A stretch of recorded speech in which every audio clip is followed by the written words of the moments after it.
दोस्तों आज है 16 अप्रैल 2024 और दिन है मंगलवार।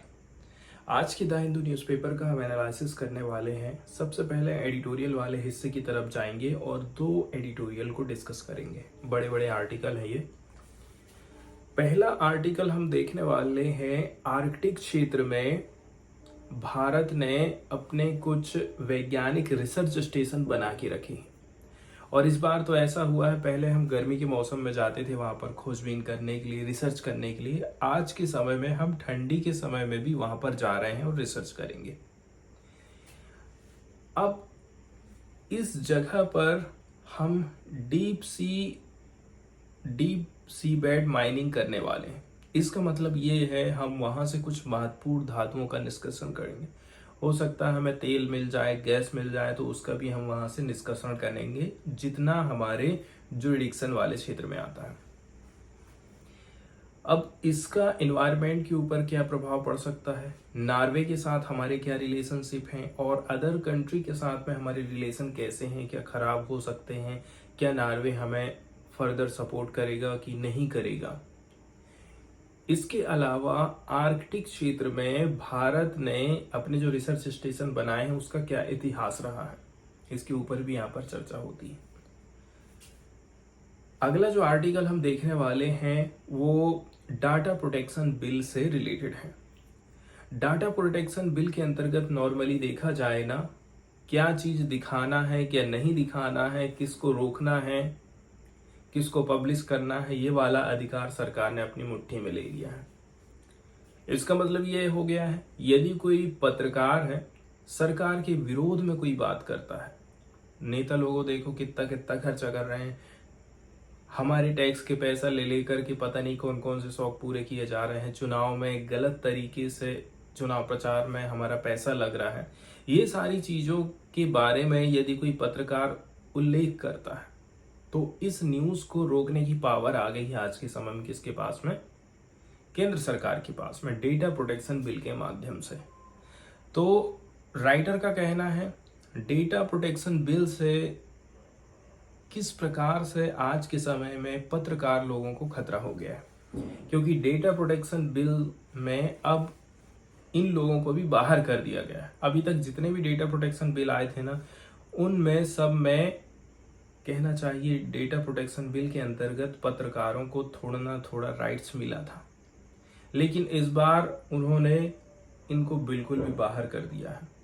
इसका मतलब ये हो गया है कि अब यदि सरकार की कोई बुराई करेगा पत्रकार तो उस न्यूज के ऊपर भी बैन लगाया जा सकता है।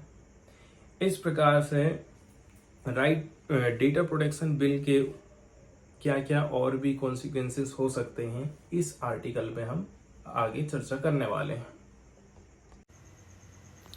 तो चलते हैं पहले एडिटोरियल की तरफ दोस्तों। तो पहला एडिटोरियल डिस्कस करने वाले हैं हम, आर्कटिक क्षेत्र में डीप सी माइनिंग का काम इंडिया करने वाला है। अभी हाल फिलहाल में देखा जाए, ठंडी के टाइम पीरियड में वैज्ञानिकों के दल को भेजने की प्लानिंग थी इंडिया की, कि हम हमारे वैज्ञानिकों को अब गर्मी की बजाय ठंडी के मौसम में भी भेजेंगे ताकि कुछ रिसर्च हो सके।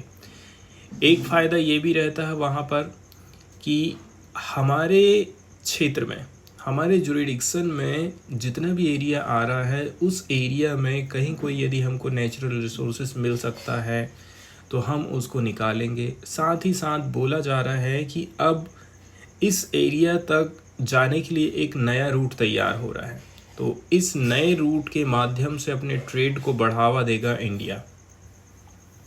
सबसे पहले तो हम बात करते हैं डीप सी बेड माइनिंग आखिर है क्या, जिसको हम शॉर्टकट में डीप सी माइनिंग भी बोलते हैं। नॉर्मली देखा जाए डीप सी माइनिंग, सी बेड माइनिंग, इसका मतलब ये है हम मिनरल्स या फिर अदर रिसोर्सेस को डीप सी के माध्यम से, मतलब सी बेड से हम निकालने की कोशिश कर रहे हैं। समुद्र की सतह से हम नेचुरल रिसोर्सेस को ड्रिलिंग करके, खुदाई करके बाहर निकाल रहे हैं, इसको बोलते हैं सी बेड माइनिंग। और ये ज़्यादातर जो चीज़ें हैं ना, ये डीप ओशियन में ही संभव हो पाती हैं। हम ऐसे मिनरल्स निकाल सकते हैं जैसे कि कॉपर, निकल, कोबाल्ट, एंड इसमें रेयर अर्थ एलिमेंट्स भी हो सकते हैं। साथ ही साथ में ऑयल एंड गैस के भंडार मौजूद हैं, इनको हम निकालने की कोशिश करते हैं। डीप सी माइनिंग के फ़ायदे बहुत हो सकते हैं क्योंकि आज के समय में मिनरल्स की बहुत ज़्यादा डिमांड बढ़ रही है, ठीक है। लैंड बेस्ड रिसोर्सेज कम होते जा रहे हैं एंड साथ ही साथ में स्ट्रेटजिक इम्पोर्टेंस भी है इनका बहुत ज़्यादा। इस प्रकार के तत्वों को यदि हम सोच रहे हैं कि हम हमारे यहाँ से ही पूरा कर लें, बाहर से कहीं से हमको खरीदना ना पड़े, ये कुछ ऐसी चीज़ें हैं जिनको हम बोलते हैं कि स्ट्रेटजिक इम्पोर्टेंस इनका बहुत ज़्यादा। साथ ही साथ इकोनॉमिक बेनिफिट तो है ही, लेकिन डीप सी माइनिंग के बहुत सारे खतरे भी होते हैं। जैसे कि आप ये जहाज़ के माध्यम से यहाँ पे ड्रिलिंग कर रहे हैं, हो सकता है कि किसी प्रकार गैस का रिसाव हो जाए, तेल का रिसाव हो जाए, इससे कोरल रीफ प्रभावित हो सकती हैं, hydrothermal vents and other important habitat प्रभावित होता है। थर्मल पॉल्यूशन होता है, जिस एरिया में आप ये काम कर रहे हैं उस एरिया का जो पानी है वो गर्म हो जाता है। साथ ही साथ नॉइस पॉल्यूशन है, रेगुलेटरी गैप है, रेगुलेशन नहीं बनाए गए हैं कि कोई भी कंट्री यदि डीप सी माइनिंग करेगा तो उसके लिए कौन से नियम कानून होने वाले हैं। एंड टेक्नोलॉजिकल चैलेंज भी यहाँ पर हमको देखने को मिलता है क्योंकि हर किसी के पास में ये टेक्नोलॉजी नहीं रहती है डीप सी माइनिंग की। अब हमको जो आंसर राइटिंग करना है उसके बारे में देख लेते हैं 250 शब्दों में, जिसकी लाइनें रहने वाली हैं। While the Indian government seems keen to benefit from sea bed mining and resources exploitation in the Arctic. Arctic क्षेत्र में सी बेड माइनिंग से हम फ़ायदा उठाना चाहते हैं, रिसोर्सेस को एक्सप्लॉयटेशन करना चाहते हैं। It ought to unequivocally back a sustainable mode of extraction, लेकिन उसको हमेशा ये चीज़ ध्यान रखना है कि हम जो एक्सट्रैक्शन कर रहे हैं वो सस्टेनेबल मेथड में होना चाहिए, सस्टेनेबल मोड ऑफ एक्सट्रैक्शन को सपोर्ट करना है, ऐसा राइटर का कहना है। और इसमें हमें आंसर राइटिंग करना है 250 शब्दों में। तो अभी हाल फिलहाल में देखा जाए, इंडिया ने घोषणा किया था कि हम विंटर एक्सपेडिशन करने वाले हैं आर्कटिक वाले एरिया में। कब की बात है ये? दिसंबर 2023 की, जहां हम देखते हैं कि 4 इंडियन क्लाइमेट साइंटिस्ट ओस्लो गए थे ताकि इंडिया का विंटर एक्सपेडिशन किया जा सके आर्कटिक वाले क्षेत्र में। हम बात कर रहे हैं हिमाद्री की, जो कि इंडिया का रिसर्च स्टेशन है इंटरनेशनल आर्कटिक रिसर्च बेस में सालवर्ड, नॉर्वे की हम बात कर रहे हैं। अभी तक यहाँ पर हम समर के महीने में ही कोई ना कोई प्रकार के रिसर्च कर पाते थे, लेकिन ये पहली बार होगा कि अब हम ठंडी के मौसम में भी ये चीज़ कर रहे हैं। इसको लेकर के कौन कौन से कंसर्न हो सकते हैं? तो पहले नंबर की बात यही है कि यहाँ पर ठंडी बहुत पड़ती, ठंडी में आपको काम करना पड़ेगा -15 डिग्री सेल्सियस। साथ ही साथ यहाँ की जो पोलर नाइट्स रहती हैं ये भी एक कुल मिलाकर के चुनौती पैदा करती हैं। अब आर्कटिक क्षेत्र में लोगों की दिलचस्पी आखिर बढ़ती क्यों जा रही है? आर्कटिक में भारत का पहला जो शीतकालीन अनुभव सफलतापूर्वक समाप्त हो चुका है। इंडिया का जो पहला विंटर एक्सपीरियंस था आर्कटिक में वो लगभग सक्सेस हो चुका है। मार्च 2024 की हम बात कर रहे हैं। इंडिया का पहला विंटर एक्सपीरियंस रहा था आर्कटिक सर्किल में, came to a successfully end, और मतलब ये सफलतापूर्वक समाप्त भी हो रहा है। एंड लेकिन यहाँ पर दिक्कत वाली बात यह है, हमको आत्म मंथन करने की ज़रूरत है, अपने आप को इंस्पेक्ट करने की ज़रूरत है कि हम ये काम कौन सा कर रहे हैं, इससे हमें फ़ायदा क्या होगा, क्या नुकसान होगा, दूसरे देशों के साथ में हमारे संबंध कैसे हैं, पार्टिकुलरली नॉर्वे और यूरोपियन कंट्रीज़ की यहाँ पर बात करी जाती है। आप ये देखेंगे कि पूरे साल के आर्कटिक मिशन के बारे में भारत की लंबी सोच आत्मनिरीक्षण की डिमांड कर रही है। यदि हम ये सोच रहे हैं कि पूरा साल भर यहाँ पर प्रयोग करते रहेंगे तो सबसे पहले आपको इंट्रो इंस्पेक्शन करने की ज़रूरत है। 1 दशक से भी अधिक समय से इंडिया का national centre for polar and ocean research saw no reason for a winter mission to the Arctic. इसने कोई रीजन ही नहीं बताया है कि हम आखिर ठंडी के समय में ये प्रयोग क्यों कर रहे हैं। तो इस प्रकार के प्रोग्रामों को देख रेख करने के लिए एक संस्था बनाई गई है जिसको हम बोलते हैं NCPOR। तीसरे नंबर की बात यह है, वैज्ञानिक डाटा ये बताता है कि जो आर्कटिक वाला एरिया है ना, आर्कटिक रीजन वार्म हो रहा है काफ़ी तेज़ी के साथ में, यदि हम प्रीवियसली से तुलना करें तो। इसके बाद आर्कटिक सी रूट नया तैयार हो गया है, इससे भी भारत फ़ायदा उठाना चाहेगा। जी देखिए, आर्कटिक ओशियन कहाँ पर है, नॉर्थ पोल कहाँ पर है, और ये रेड लाइन से आप देख रहे हैं एक नया रास्ता तैयार हो गया। अपन यहाँ पर नीचे तरफ है इंडिया, चाइना के ऊपर आ जाता है रसिया, और यही वाला रास्ता रसिया के जस्ट ऊपर से बेरिंग स्ट्रेट होते हुए आर्कटिक ओशियन में अपन एंटर कर जाते हैं, और यहाँ से आप जा सकते हैं कहाँ पर, नॉर्वे तक जा सकते हैं। तो पहली बात यही बोली जाती है कि आने वाले समय में आर्कटिक सी रूट का फ़ायदा भी हम उठाना चाहेंगे कि ट्रेड के माध्यम से हम ज़्यादा से ज़्यादा कमाई कर सकें। इस रास्ते के माध्यम से आप देखेंगे हमारा जो शिपिंग का चार्ज है वो काफ़ी कम हो जाएगा, साथ ही साथ में टाइम भी कम हो जाएगा, फ्यूल की भी बचत होगी, security cost for transmitting goods, ये सारी चीज़ें कम हो जाएंगी। एंड अगला जो रीजन है वो है जियोपॉलिटिक्स को लेकर के। आखिर हम यहाँ पर आर्कटिक क्षेत्र में अपनी इतनी ज़्यादा पहुँच क्यों बनाना चाहते हैं। पहले नंबर की बात ये है, आर्कटिक वाले एरिया में चाइना काफ़ी ज़्यादा इन्वेस्टमेंट कर चुका है, जो कि इंडिया के लिए कंसर्न वाली बात है।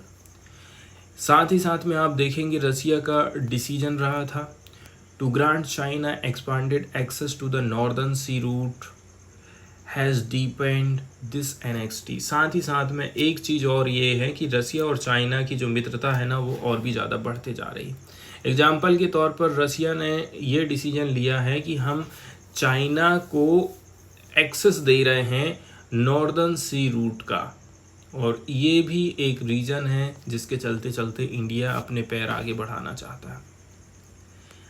आप देखेंगे इंडिया फोकस कर रहा है आज के समय में आर्कटिक मिशन की तरफ, ऐसे समय में कर रहा है जहां पर रसिया यूक्रेन के बीच में कॉन्फ्लिक्ट चल रहा है। ठीक है, इस रीजन में काफ़ी टेंशन हमको देखने को मिली है। And increased by suspension of various regional cooperative forums. Cola peninsula की यहाँ पर बात करी जाती है। एक चिंता वाली बात यह है कि जो रसिया का रिलायंस है, रसिया हमेशा निर्भर करता है किसके ऊपर, इसके न्यूक्लियर डिटरेंट के ऊपर ऑन द कोला पेनिसुला। वहीं इंडिया की बात करें जिसका उद्देश्य है कि हम मेंटेन करना चाहते हैं कंस्ट्रक्टिव रिलेशन यूरोपियन कंट्री के साथ, अमेरिका के साथ एंड रसिया के साथ, और यहीं पर थोड़ी सी फिर दिक्कत पैदा हो जाती है। जिस कोला पेनिसुला की हम बात कर रहे हैं वो यहाँ पर है, आप देख सकते हैं फिनलैंड से लगभग सटा हुआ ये एरिया है। ये देखिए कोला पेनिसुला और वाइट सी थ्रोट जो कि अर्खांगेस्क ओब्लास्ट इसको अलग कर रहा है, और उधर कोला पेनिसुला इसको अलग कर दे रहा है। यहाँ पर कुछ कुछ इंपॉर्टेंट लोकेशन है जैसे कि कंडालाक्सा गल्फ, वाइट सी। अब हम बात करते हैं भारत का क्या इतिहास रहा है आर्कटिक सागर में। ठीक है, हम आर्कटिक वाले एरिया में अपने बहुत सारे स्टेशन स्थापित करें, इसकी हिस्ट्री क्या रही है। सबसे शुरू में हम बात करेंगे सालवार ट्रीटी इन पेरिस, यहीं से शुरुआत होती है मेन चीज की। इस रीजन में भारत इन्वॉल्वमेंट लिया था सन 1920 में, और इसके लिए उसको सेवलबार्ड ट्रीटी साइन करना पड़ा था पेरिस में। 1920 से चालू होता है। ठीक है, हमने सावलबार्ड ट्रीटी साइन किए थे पेरिस में। फिर 2007 में देखेंगे पहला साइंटिफिक एक्सपीडिशन हमने चालू कर दिया था, कहाँ पर, आर्कटिक में। 2008 में ठीक है एक रिसर्च बेस, क्या नाम था, हिमाद्री 8 नए अलसुंड सावलबार्ड यहाँ पर हमने स्थापित करे थे। इसके बाद 2014 में भी कुछ कुछ डेवलपमेंट हुआ था। हमने क्या क्या डेवलप किए थे 2014 में? यदि हम बात करें तो हमने डेवलप किए थे multi sensory mood observatory in Kongsfjorden. फिर 2016 में फिर थोड़ा सा हम और भी आगे बढ़े, ग्रुबेडेड लेबोरेटरी स्थापित करे थे नए अलसुंड सावल बार्ड वाली स्टेशन में। 2007 में हमने जो है पहला रिसर्च मिशन चालू करे थे ताकि हम इन्वेस्टिगेट कर सकें आर्कटिक माइक्रोबायोलॉजी को, एटमॉस्फेरिक साइंस को एंड जियोलॉजी को। इसके बाद एक साल बाद 2008 में हम क्या करें, इंडिया बन गया था एकमात्र कंट्री, डेवलपिंग कंट्री चाइना के अलावा, जिसने स्टैब्लिश किया था आर्कटिक रिसर्च बेस। इसके बाद ठीक है, ऑब्जर्वर स्टेटस हमको प्राप्त हो चुका था। किसके द्वारा मिला था ये? आर्कटिक काउंसिल ने हमें दिया था सन 2013 में। इंडिया ने कमीशन किया था एक मल्टी सेंसर मूड ऑब्जर्वेटरी सावलबार्ड में सन 2014 में, एंड एटमॉस्फेरिक लेबोरेटरी स्थापित करे थे हमने सन 2016 में। इसके बाद माइनिंग से रिलेटेड चीज एंड फॉसिल फ्यूल हम निकालना चाहते हैं और इससे क्या क्या कंसर्न हो सकता है। यदि हमें खुदाई से ऑयल एंड गैस मिल जाता है तो ये तो हमारे लिए बहुत बड़ी किस्मत की बात होगी।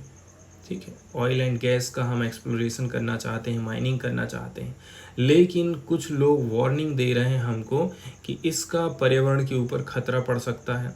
साथ ही साथ में एक बैलेंस्ड पॉलिसी फ्रेमवर्क हमें तैयार करना पड़ेगा जो कि रिकॉग्नाइज करेगा negative aspect of maritime resources exploitation.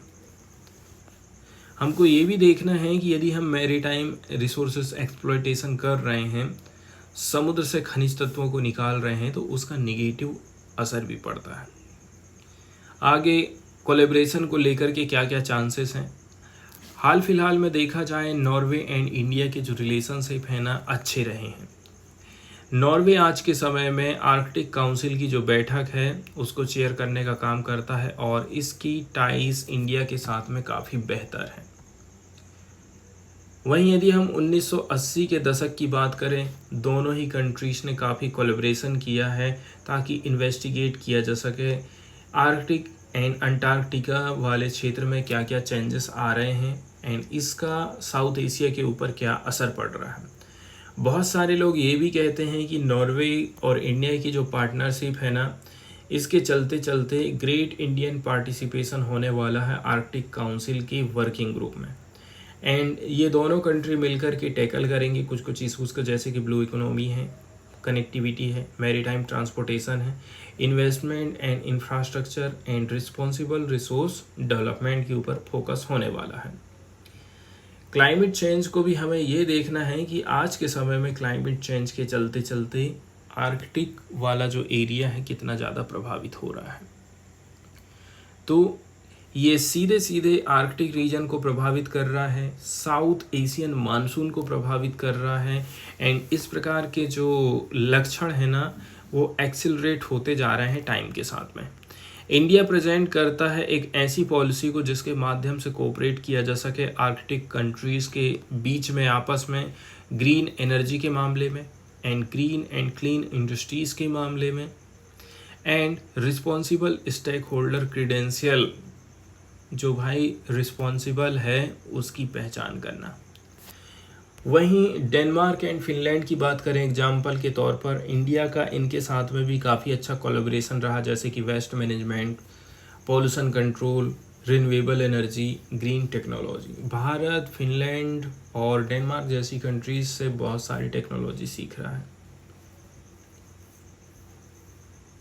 अब कुल मिलाकर के जो 6 पिलर की हम बात करते हैं, उनमें से जो 2 पिलर हैं वो इंडिया के आर्कटिक पॉलिसी में शामिल हो जाते हैं। जैसे कि आप जो चीज़ एक्सट्रैक्ट कर रहे हैं वो सस्टेनेबल होना चाहिए।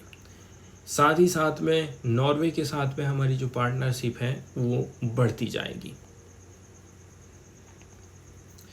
बाकी के जो पिलर बचे हुए हैं जहाँ पर हमें फोकस करने की ज़रूरत है, जैसे कि इकोनॉमिक एंड ह्यूमन डेवलपमेंट के ऊपर फोकस करना है, ट्रांसपोर्टेशन एंड कनेक्टिविटी को बढ़ावा देना है, गवर्नेंस एंड इंटरनेशनल कोऑपरेशन को बढ़ावा देना है, एंड नेशनल कैपेसिटी बिल्डिंग का भी काम हमको करना है।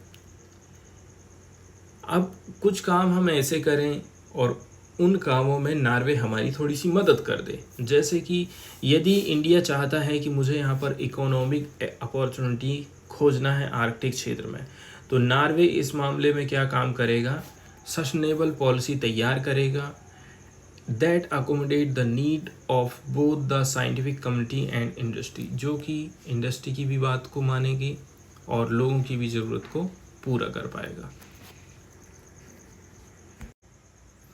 इसके बाद वाला जो नेक्स्ट एडिटोरियल हम देखने वाले हैं वो digital personal data protection bill से रिलेटेड है। जैसे कि नाम से ही क्लियर हो गया है, डिजिटल पर्सनल डाटा प्रोटेक्शन, लोगों के पर्सनल डाटा को सरकार कैसे करके प्रोटेक्ट करेगी, इसको लेकर के ये बिल 2023 में लाया गया था। देखा जाए तो अभी तक पर्सनल डाटा प्रोटेक्शन बिल से रिलेटेड काफ़ी वर्जन आ चुके हैं, 1 बार 2 बार 3 बार, ये तीसरी बार था। इसमें जो जर्नलिस्ट लोग हैं उनको जो छूट दी जाती थी अब वो छूट नहीं दी जा रही है। इसका मतलब ये है कोई जर्नलिस्ट, कोई पत्रकार सरकार के खिलाफ में यदि कोई न्यूज़ छाप रहा है तो हो सकता है सरकार उस न्यूज़ को रोक दे। पहले ये प्रावधान नहीं था, नया वाला जो कानून लेकर के आई है 2023 की सरकार, उसमें ये उसने प्रावधान ला दी है। इसका मतलब ये हो गया है कि आज के समय में पत्रकार को परमिशन लेने की ज़रूरत पड़ जाएगी कि भाई ये न्यूज़ छपेगी कि नहीं छपेगी, पहले अप्रूवल उसको स्कैन सरकार से लेना पड़ेगा। कुल मिलाकर के सेंसरशिप सरकार लगा रही है पत्रकारों के ऊपर पर्सनल डाटा प्रोटेक्शन बिल के माध्यम से। शॉर्टकट में इसको डीपीडीपी बिल भी बोला जाता है, डीपीडीपी। देखिए ये जो बिल है इसमें कुछ प्रोविज़न किए गए हैं जिसके माध्यम से किसी इंडिविजुअल व्यक्ति के डेटा का मिसयूज़ नहीं किया जाएगा किसी ऑनलाइन प्लेटफॉर्म के माध्यम से। इसके लिए यूनियन आईटी मिनिस्टर अश्विनी वैष्णव ने कहा था, इस बिल के माध्यम से हमने कुछ obligation private and government entities के ऊपर डाल दिए हैं, जैसे कि collection and processing of citizens data. अब यहाँ पर क्वेश्चन खड़ा हो जाता है कि सरकार यदि हमारा डेटा कलेक्ट करेगी, उसको प्रोसेस करेगी, तो हो सकता है इसका वो मिसयूज़ भी कर ले। अब यहाँ पर हमको क्या है ना, सीधे सीधे एडिटोरियल की तरफ चलना है और देखना है कि ये जो एडिटोरियल है आखिर फोकस किसके ऊपर करता है। इसमें सबसे ज़्यादा फोकस किया जा रहा है कि पत्रकार लोगों को तो कम से कम सरकार को छोड़ ही देना चाहिए था, लेकिन सरकार ने पत्रकारिता को भी नहीं बख्शा है इस कानून के माध्यम से।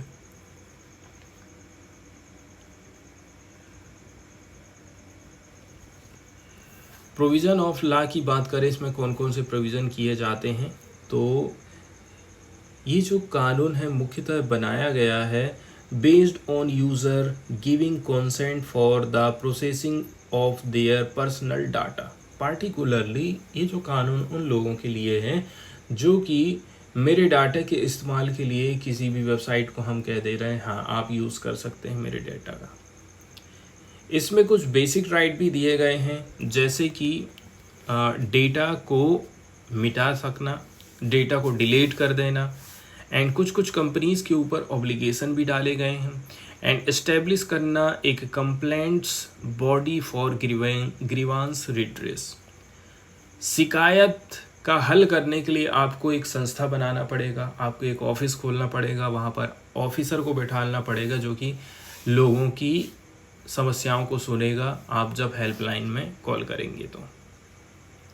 लेकिन यहाँ पर सबसे ज़्यादा जो बुरी बात दिखाई दे रही है वो ये है कि जो पत्रकार लोग हैं उनकी फ्रीडम ऑफ स्पीच को ये कानून प्रभावित करने वाला है।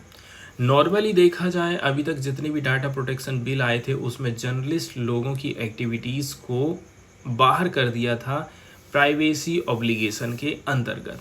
लेकिन आज के समय में ऐसा हो गया है, आपको कॉन्सेंट लेना पड़ेगा सरकार के पर्सनल डाटा को यदि आप दुनिया के सामने दिखाना चाहते हैं तो। पिछले 3 जो ड्राफ्ट रहे थे डीपीडीपी एक्ट के, इसमें तो जो पत्रकार लोग हैं, पत्रकारिताओं की जो एक्टिविटीज़ हैं उसको एग्जेम्पशन दे दिया गया था। लेकिन फाइनल नंबर का जो बिल आया है इसमें जो छूट दी गई थी उसको भी हटा दिया गया है। एक एग्जाम्पल यहाँ पर दिया जाता है, जैसे कि now you may ask what does privacy have to do with journalistic free speech. यदि कोई व्यक्ति पत्रकार है तो उसको किस प्रकार के अधिकार मिल जाते हैं फ्री स्पीच के। आप इमेजिन करिए, आप द हिंदू में काम करते हैं, आप एक पत्रकार हैं, आप किसी मेंबर ऑफ पार्लियामेंट के बारे में लिख रहे हैं कि वो कैसा काम करता है, उसका परफॉर्मेंस कैसा है। अब आप इस इंफॉर्मेशन का इस्तेमाल करते हैं from their life such as the meeting they held, where and with whom the towns, village and cities they travelled to. आप बहुत सारी जानकारियाँ जो है टीवी में बता रहे हैं लोगों को।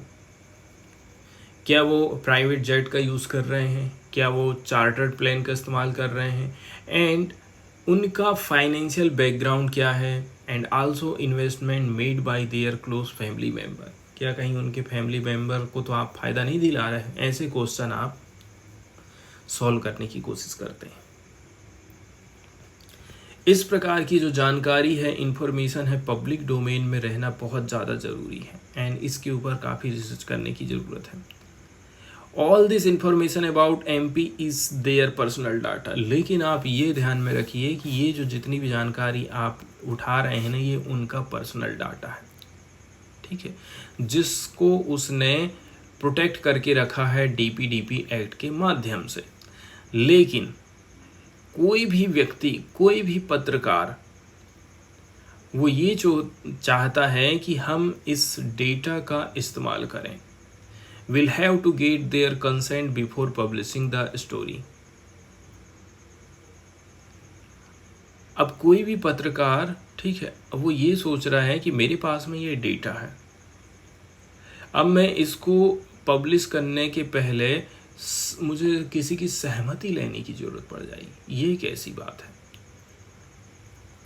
यहाँ तक कि यदि वो पब्लिकेशन कर भी देता है इन सारी चीज़ों का, तो गवर्नमेंट के पास में ये पावर है, ये एक्सरसाइज कर सकती है अपनी पावर का कि वो इस न्यूज़ को हटा सकती है, इरेजर कर सकती है, and request journalist to delete such stories, और उसी को बोलेगी कि आप इस प्रकार की स्टोरी को डिलीट कर दीजिए।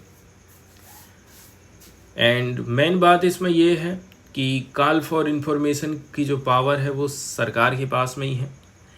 इस कानून के माध्यम से सरकार के पास में पावर आ गई है कि वो कॉल फॉर इंफॉर्मेशन कर सकती है किसी भी डाटा प्रोसेसर को इंडिया में।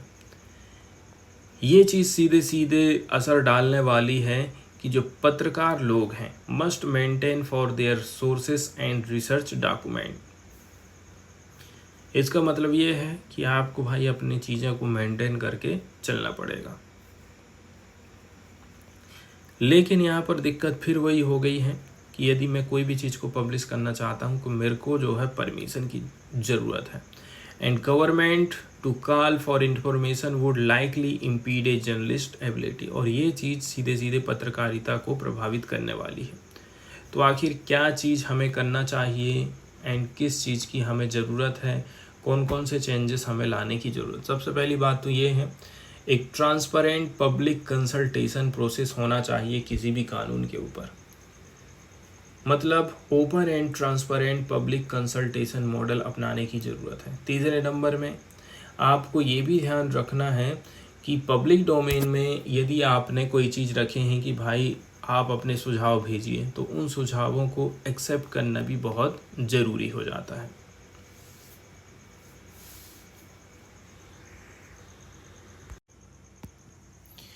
इसके बाद नेक्स्ट वाली जो न्यूज़ हम देखने वाले हैं, ये पिक्चर से ज़्यादा क्लियर नहीं होगा, लेकिन हम चर्चा करने वाले हैं हमारे देश में जो अंगों का ट्रांसप्लांट है ना, ऑर्गन ट्रांसप्लांट जिसको बोलते हैं। जैसे कि यदि किसी व्यक्ति की डेथ होती है, उसके बाद उसके अंगों को वो दान के लिए बोल देता है, मतलब पहले ही बोल देता है कि मैं अपने अंगों का दान करूँगा।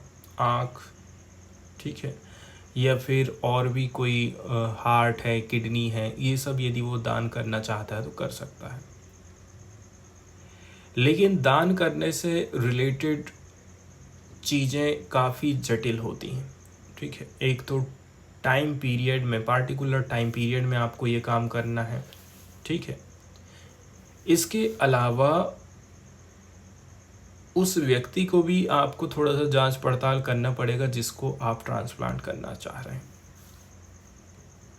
तो दोनों चीज़ों का यहाँ पर काफ़ी विशेष ध्यान रखना पड़ता है। हमारे देश में एक तो अंगों की बहुत ज़्यादा प्रॉब्लम जाती है, जैसे किसी की किडनी ख़राब हो गई लेकिन किडनी देने वाले लोग मिल नहीं रहे हैं। किडनी की तो समस्या बहुत ज़्यादा ही हो गई है आज के समय में। लेकिन ये चीज़ क्या हो जा रही है कि जो विदेशी लोग हैं उनको बड़े आसानी से अंग मिल जा रहे हैं। अब सरकार की आंखें खुली हैं और सरकार कह रही है कि हम इस चीज़ को थोड़ा सा रेगुलेट करना चाहते हैं। हमारे देश में फॉरेनर से जुड़े जो ऑर्गन ट्रांसप्लांट हैं, इनकी संख्या में वृद्धि हो रही है। इसीलिए जो हेल्थ डिपार्टमेंट है हमारा, हेल्थ मिनिस्ट्री है, उसने क्या बोला है कि जो राज्य और केंद्र शासित प्रदेश हैं, इनके अधिकारियों द्वारा ऐसे प्रत्यारोपणों की कड़ी निगरानी होना चाहिए। जिसने भी नियम कानून का उल्लंघन किया है उसको हम सजा देंगे, ऐसे अस्पतालों के ऊपर कड़ी कार्रवाई होगी, ऐसा सरकार का कहना है। तमिलनाडु हेल्थ डिपार्टमेंट के सोर्सेज से पता चला है कि देखिए, सेंटर ने एक्सप्रेस किया है कंसर्न, चिंता जाहिर करी है। कुछ रिपोर्ट आई थी, कमेरिकल डीलिंग चल रही है ऑर्गन्स की, ठीक है, बीइंग ट्रांसप्लांटेड ऑन फॉरेनर, जिनको हम विदेशियों में ट्रांसप्लांट किए हैं ना, तो वो क्या है, कुल मिलाकर के कमेरिकल डीलिंग चल रही है उस चीज़ की। इसके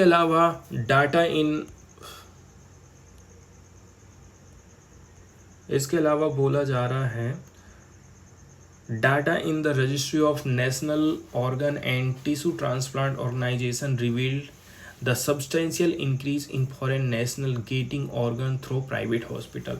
एक जगह से हमें और भी ज़्यादा पता चला है, नोटो से, ठीक है, नोटो से भी पता चला है कि जो फॉरेन लोग हैं ना, बहुत ज़्यादा प्राइवेट हॉस्पिटल से ऑर्गन ले रहे हैं, प्राप्त कर रहे हैं।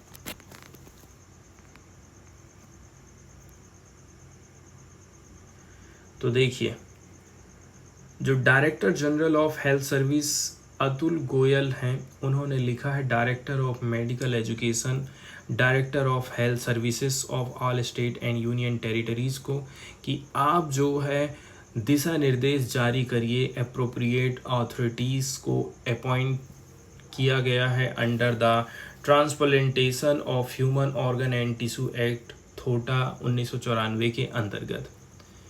जो अधिकारी लोग हैं, तो आप उन अधिकारी लोगों को बोलिए भाई, ठीक है, कि आपको जो है एक्शन लेना है, आपको इन्वेस्टिगेट करना है इस प्रकार के ट्रांसप्लांट्स को जो कि फॉरेन नेशनल्स को हो रहे हैं। इसके अलावा उन्होंने बोला है कि आपको एक्शन लेना पड़ेगा यदि कोई भी व्यक्ति कंप्लेंट करता है एंड कहीं पर भी यदि किसी भी प्रोविज़न का उल्लंघन होता है, कानूनों का उल्लंघन होता है तो। इसके अलावा गोयल ने स्वास्थ्य अधिकारियों से ये भी सुनिश्चित करने के लिए आग्रह किया है कि अंग प्रत्यारोपण के सभी मामले में संबंधित अस्पताल द्वारा अंगों के दाता और प्राप्तकर्ता दोनों के लिए एक नोटो आईडी तैयार आपको करना पड़ेगा।